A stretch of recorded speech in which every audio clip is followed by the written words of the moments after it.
नमस्कार, बहुत स्वागत है आपका। मैं हूं आपके साथ सुमित शर्मा। दुर्ग से बड़ी खबर है। भिलाई इस्पात संयंत्र में फिर से हादसा हो गया। SMS-2 के कन्वर्टर में ब्लास्ट हुआ है। कन्वर्टर 3 में ब्लास्ट हुआ है। हादसे में 3 मजदूर झुलसे हैं। पिघले लोहे को शिफ्ट करने के दौरान यह हादसा हो गया। घायलों का इलाज जारी है। प्रबंधन ने जांच के आदेश भी दे दिए। अधिक जानकारी के लिए हम बातचीत करेंगे। संवाददाता मिथिलेश ठाकुर जुड़े हैं फोन पर। मिथिलेश, क्या कुछ और जानकारी आपके पास?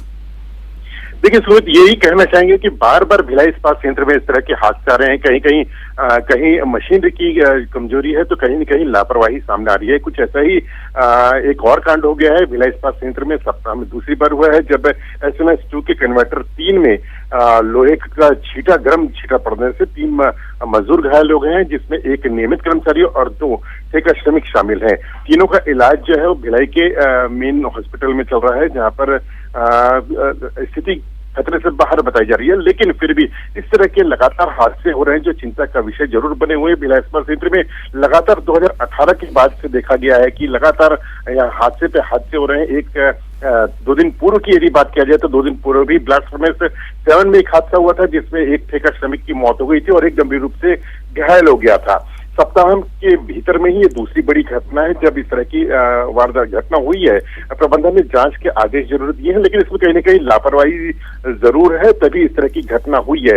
लापरवाही कहाँ से हुई है ये देखने वाली बात होगी, तो ये पूरी जो जानकारी है वो जांच के बाद में ही स्पष्ट हो पाएगी। जी बिल्कुल ठीक बात है मिथिलेश कि लगातार भिलाई इस्पात संयंत्र में हादसे हो रहे हैं और सवाल उठना लाजमी है। बहुत धन्यवाद आपका जुड़ने के लिए, तमाम बातचीत के लिए।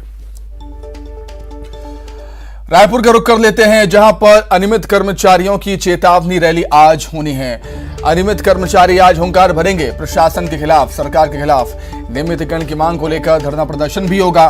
सामान्य प्रशासन विभाग के पत्र के बाद कर्मचारियों में आक्रोश है। सामान्य प्रशासन विभाग ने जानकारी मांगी है।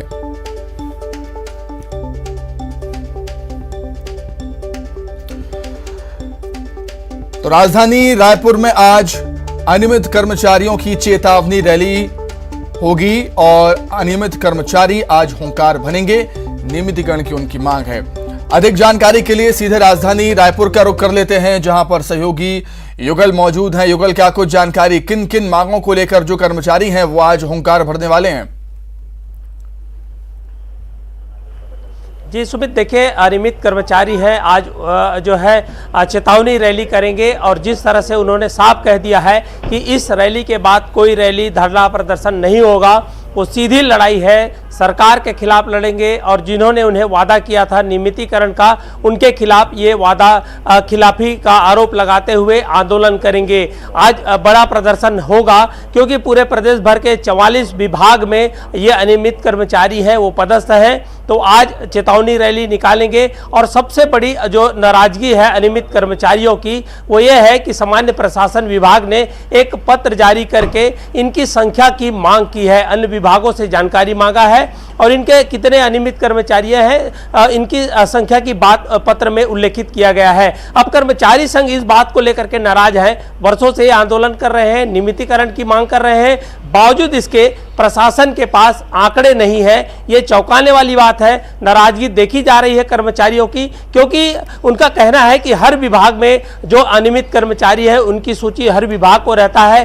बार बार आंदोलन वो कर रहे हैं, धरना प्रदर्शन कर रहे हैं, कई बार घेराव भी कर चुके हैं। बावजूद इसके आंकड़े नहीं होना या आंकड़े के नाम पर सिर्फ इस तरह से टाल मटोल करना, इसको लेकर के काफी नाराजगी है कर्मचारी संगठन में देखी जा रही है और इनके समर्थन में कई संगठन भी आ चुके हैं। तो ये कहा जा सकता है कि एक बड़ा प्रदर्शन आज होगा। इसके बाद देखना ये होगा कि आगे किस तरह से रणनीति ये तय करते हैं, क्योंकि अब चुनावी जो है समय है, आने वाला है। 2023 में चुनाव भी होना है विधानसभा का। तो ऐसे में जो कर्मचारी संगठन है पुरजोर दबाव बना रहे हैं। बिल्कुल, जो देखने वाली बात होगी कि इस आंदोलन का, इस रैली का कितना व्यापक असर हमें देखने को मिलेगा। बहुत धन्यवाद आपके जुड़ने के लिए, तमाम बातचीत के लिए। राजधानी भोपाल से खबर है, जहां पर कांग्रेस के विधायक लक्ष्मण सिंह ने एक ट्वीट किया है। कश्मीरी पंडितों की हत्या पर चिंता जाहिर की है ट्वीट के जरिए। हत्या और पलायन दोनों अत्यंत दुखद हैं। ट्वीट करते हुए कहते हैं कांग्रेस के विधायक लक्ष्मण सिंह। विपक्षी दलों के नेताओं का मौन भी चिंताजनक है, ये बात भी उन्होंने कही। उन्होंने आगे कहा कि सबको आवाज उठानी चाहिए, कश्मीर चलना चाहिए।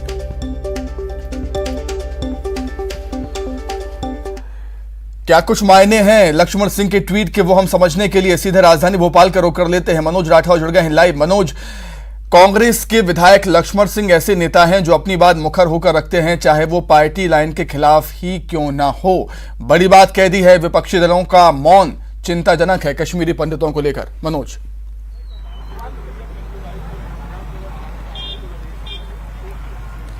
जी बिल्कुल, एक बड़ा बयान है। जिस तरीके की राजनीति कश्मीर को लेकर लगातार चल रही है और यही कारण है कि अब मध्य प्रदेश में भी इस राजनीति का असर दिखने लगा है। और अब लक्ष्मण सिंह की तरफ से ये ट्वीट किया गया और उसमें कहा गया कि विपक्षी नेताओं का मौन रहना भी इस विषय पे चिंताजनक है। उन्होंने कहा कि इस पर बोलना चाहिए और कश्मीर भी चलना चाहिए। उन्होंने एक तरीके से चिंता जाहिर की, लेकिन उन्होंने अपनों पर ही निशाना साधा है कि इस पूरे मामले में जो विपक्ष है, विपक्ष के जो नेता है, बड़े नेता हैं, वो बोलने से लगातार बच रहे हैं। हालांकि अब बीजेपी की तरफ से भी इस पर अब प्रतिक्रिया सामने निकलकर आने लगी और जो मंत्री हैं विश्वास सारंग, उन्होंने कहा कि इस तरीके के आरोप गलत हैं और विपक्ष से यदि कोई बातचीत करना है या उनके बयानबाजी उनकी लेना है तो वो विपक्ष से जाके बात करे। इस तरीके के ट्वीट को उन्होंने निराधार जो है वो करार दिया है। एक तरीके से अब एक नई जो राजनीति है उसकी शुरुआत जो है लक्ष्मण सिंह ने बहस के तौर पर शुरू कर दी। उनके ट्वीट के बाद अब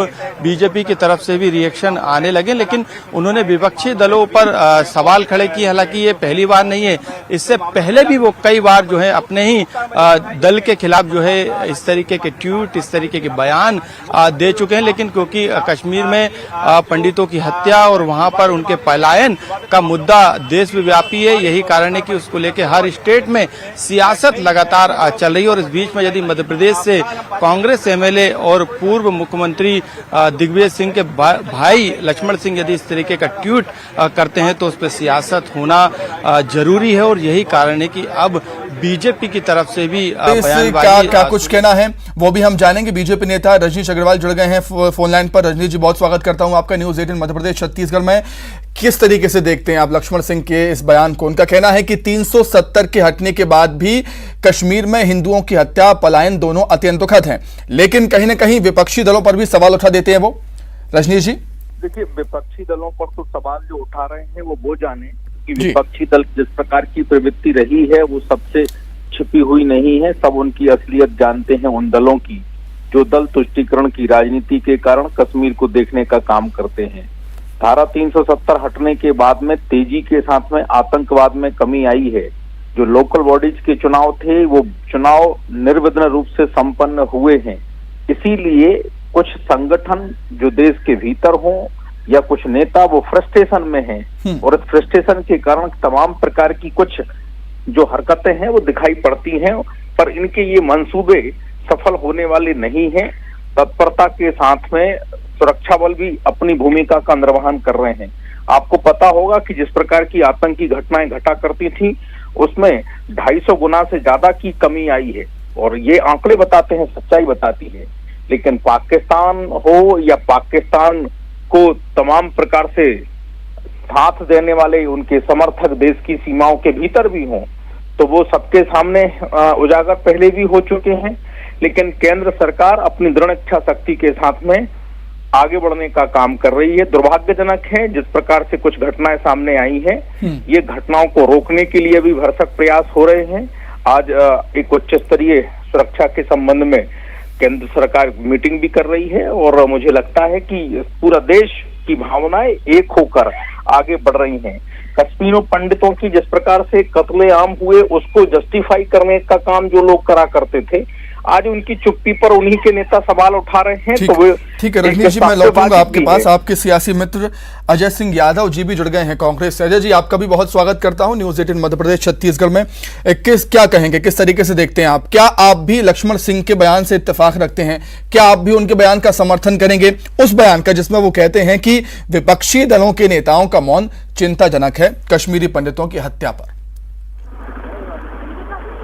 हालात हैं आज कश्मीर में, ये निश्चित ही चिंता का विषय है। चाहे विपक्षी दल हो चाहे सत्तारूढ़ दल हो, देश से बढ़कर कोई नहीं होता है। तो विपक्षी दल, सरकार, सबको मिलकर प्रयास करना चाहिए।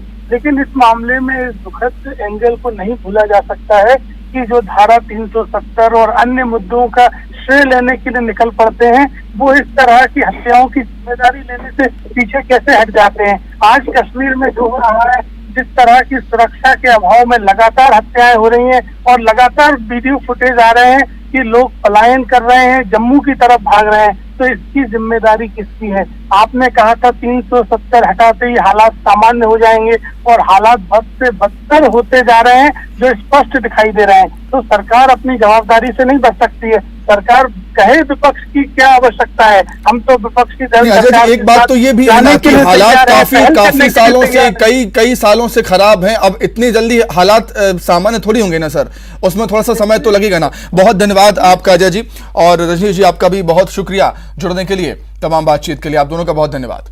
आगे बढ़ते हैं। संघ प्रमुख मोहन भागवत की तरफ से एक बड़ा बयान सामने आया है। उन्होंने नागपुर में संघ कार्यकर्ताओं को संबोधित करते हुए कहा कि अब भविष्य में संघ किसी मंदिर आंदोलन में नहीं शामिल होने वाला। संघ प्रमुख ने अपने संबोधन के दौरान ज्ञानवापी विवाद पर भी अपने विचार रखे। उन्होंने कहा कि इतिहास को कोई नहीं बदल सकता, ज्ञानवापी का एक मुद्दा है, इसे हिंदू मुस्लिम से जोड़ना गलत है। मुसलमान आक्रमणकारी तो बाहर से आए थे। वहीं मोहन भागवत ने यह भी कहा कि अब संघ के जरिए हर तरफ सिर्फ प्रेम का प्रसार करना है, हिंदुत्व भाव के साथ आगे बढ़ना है। इस बात पर भी जोर दिया गया कि अब देश में किसी भी समुदाय के बीच लड़ाई नहीं होनी चाहिए, भारत को विश्वगुरु बनना चाहिए और पूरी दुनिया को शांति का पाठ सिखाना चाहिए। साथ ही उन्होंने कहा कि हर मस्जिद में शिवलिंग क्यों तलाशें, एक बड़ी बात उन्होंने कह दी है। हमारी कुछ श्रद्धाएं हैं, परंपरा से चलती आई, हम कर रहे, ठीक है, परंतु हर मस्जिद में शिवलिंग क्यों देखना? तो भाई वो भी एक पूजा है, ठीक है, बाहर से आई है, लेकिन जिन्होंने अपनाई है वो मुसलमान, वो बाहर से संबंध नहीं रखते, ये उनको भी समझना चाहिए। वहीं जब नरोत्तम मिश्रा से मोहन भागवत के हर मस्जिद में शिवलिंग न ढूंढने वाले बयान पर सवाल पूछा गया, तो उन्होंने कहा कि वे पूरी तरह से उनके बयान से सहमत हैं। भागवत कह रहे थे कि हमें हर मस्जिद के नीचे शिवलिंग नहीं ढूंढना चाहिए, क्योंकि जो देश के मुसलमान हैं उनके पूर्वज कहीं न कहीं हिंदू हैं। तो जब पहले इसमें उन्होंने क्या गलत कहा है और उन्होंने कह दिया, तो उस पर मेरे से सवाल कैसा? 100% हम उनके साथ सहमत हैं। वहीं आईएएस अफसर नियाज खान ने ट्वीट कर मोहन भागवत के बयान पर खुशी जाहिर की और उन्होंने धन्यवाद दिया है।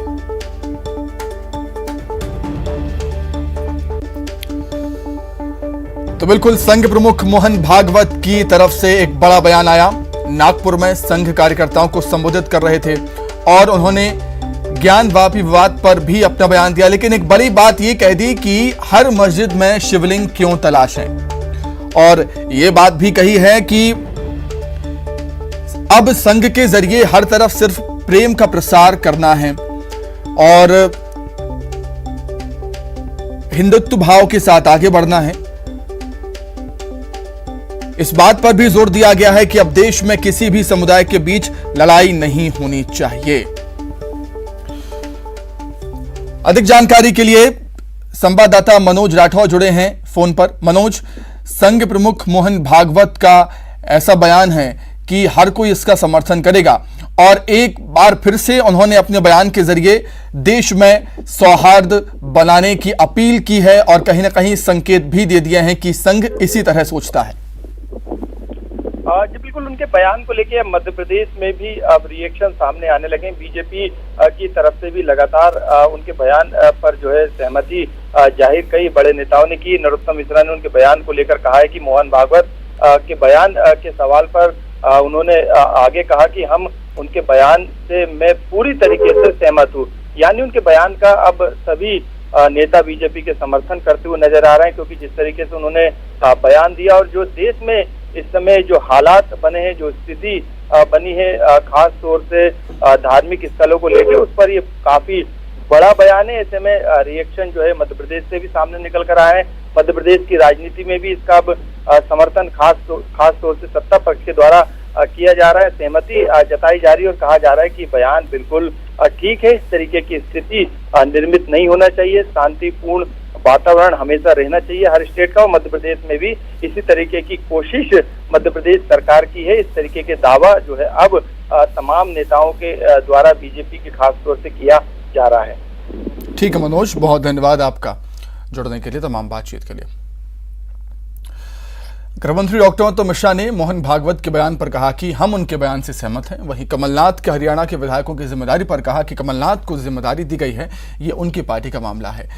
गाने का जिक्र करते हुए निशाना साधा और कहा कि अपनी बिगड़ी बना ना सके दुनिया भर के एक घड़ी साज बने फिरते हैं। वहीं सज्जन सिंह वर्मा के बयान पर कहा कि सोनिया गांधी राहुल गांधी को स्पष्ट करना चाहिए जिन्ना के साथ सज्जन का रिश्ता क्या है। पर सज्जन सिंह वर्मा को बधाई देता हूं, उन्होंने स्पष्ट कर दिया है कि बंटवारे में जिन्ना अकेला जिम्मेदार नहीं है, इसमें नेहरू जी भी शामिल थे। कश्मीर में हिंदुओं की हत्या पर कहा, कश्मीर में हिंदुओं की हत्या हो रही है, उस पर किसी कांग्रेस के नेता ने ट्वीट नहीं किया, पर सेना पर सवाल जरूर खड़े कर देते हैं।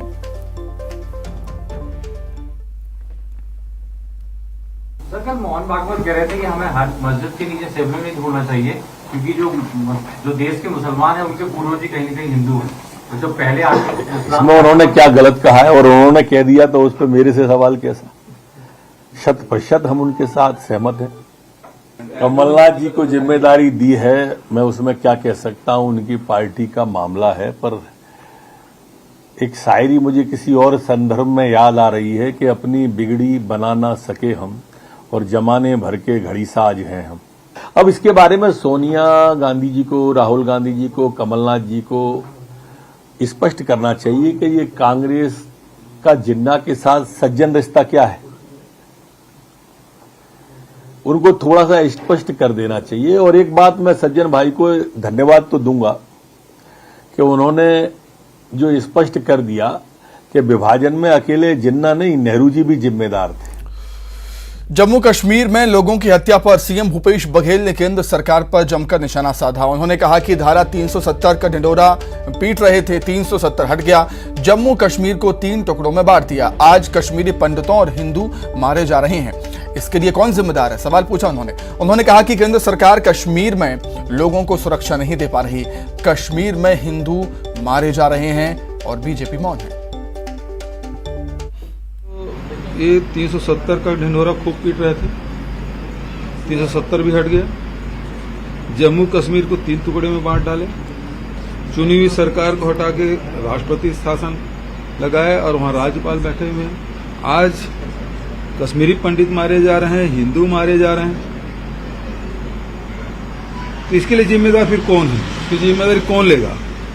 कल जम्मू में सारे जो हिंदू कर्मचारी है, अधिकारी हैं, उन्हें रैली निकाली, अब हम वहां जाना नहीं चाहते। इसके बारे में सरकार क्या बोल रही है? भारत सरकार को बोलना चाहिए, वहां के राज्यपाल को बोलना चाहिए, आखिर सुरक्षा क्यों नहीं दे पा रहे हैं?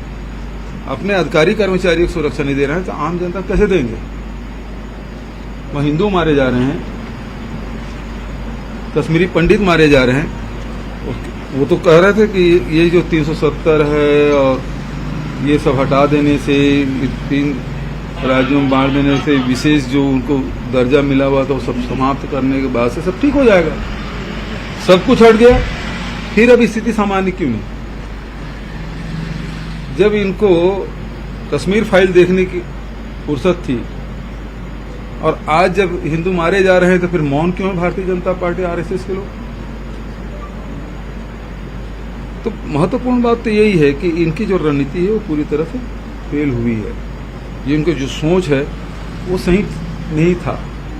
यदि सही होता तो ये लोग तो पहले कहते थे अब 370 हट गया, वहां से सब कुछ ठीक हो गया, अब जाके कश्मीर में जमीन खरीदेंगे, मकान बनाएंगे, ये सब बात करते थे और भी बातें कहते थे। खट्टर जी तो और उससे आगे निकल गए थे।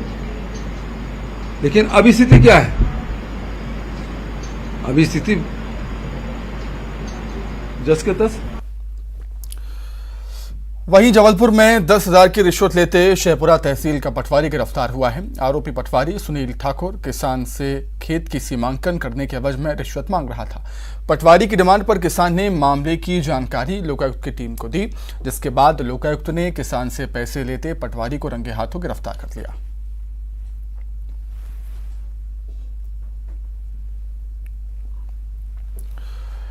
शिवपुरी के बैराट नगर में दुकानदार पर बदमाशों ने जानलेवा हमला कर दिया। हमले का वीडियो दुकान के भीतर लगे सीसीटीवी कैमरे में कैद हो गया। दुकानदार ने बताया कि वो ऑनलाइन सेंटर चलाता है। एक युवक दुकान पर पहुंचा और खाते में ऑनलाइन पैसे ट्रांसफर करने को कहा, जो कि सर्वर स्लो था, लिहाजा पैसे ट्रांसफर नहीं हो पाए। इस बात को लेकर दोनों के बीच बहस हो गई। उस वक्त तो युवक चला गया, लेकिन थोड़ी देर के बाद वो अपने कुछ साथियों के साथ पहुंचा और दुकानदार को उसके पिताजी के साथ मारपीट शुरू कर दी। पुलिस ने शिकायत के बाद मामला दर्ज कर लिया।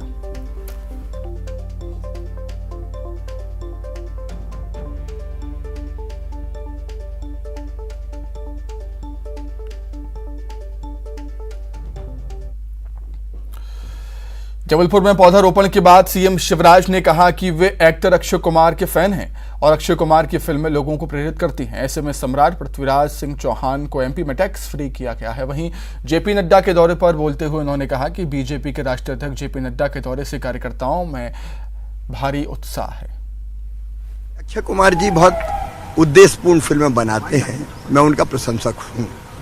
उनकी जो भी फिल्म मैंने देखी उसके पीछे एक प्रेरणा, एक संदेश है, केवल मनोरंजन नहीं है। भारत का गौरवशाली इतिहास है। अनेकों सम्राट महापुरुष ऐसे हुए जिन्हें अपनी वीरता से और अपने सुशासन से इतिहास रचा है।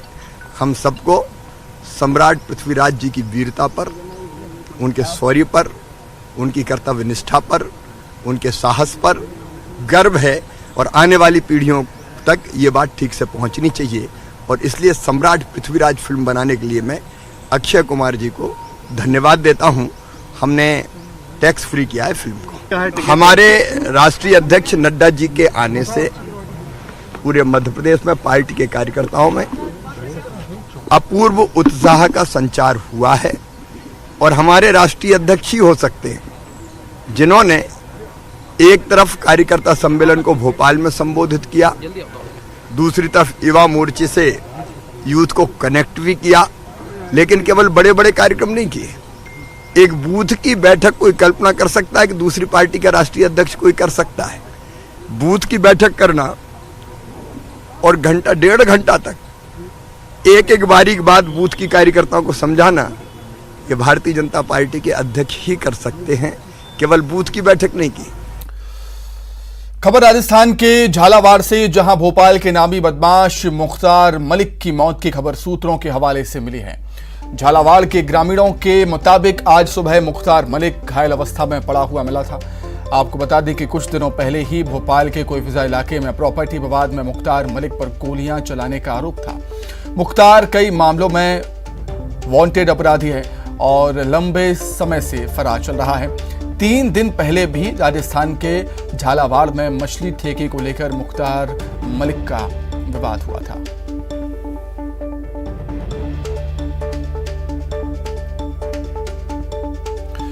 अधिक जानकारी के लिए बातचीत करेंगे, संवाददाता तरुण जुड़े हैं फोन पर। तरुण, क्या कुछ जानकारी है? जो सूत्रों के हवाले से खबर है उसमें कितनी सच्चाई? जी बिल्कुल, भोपाल का गैंगस्टर मुख्तार मलिक की मौत हो गई है और उसका शव फिलहाल झालावाड़ के जिला अस्पताल की मोर्चरी में रखवाया गया है। 2 दिन पहले जिले के ही असनावर थाना क्षेत्र में जो ये यहाँ पर रहकर मछली का ठेकेदार बना हुआ था और गुपचुप तरीके से इसकी पहचान छुपाए बिना जो इसमें अपनी पहचान छुपाई हुई थी और झालावाड़ जिले में ये मछली की ठेकेदारी करता था भीम सागर बांध के कैचमेंट एरिया के क्षेत्र में और कालीसिंध बांध क्षेत्र में।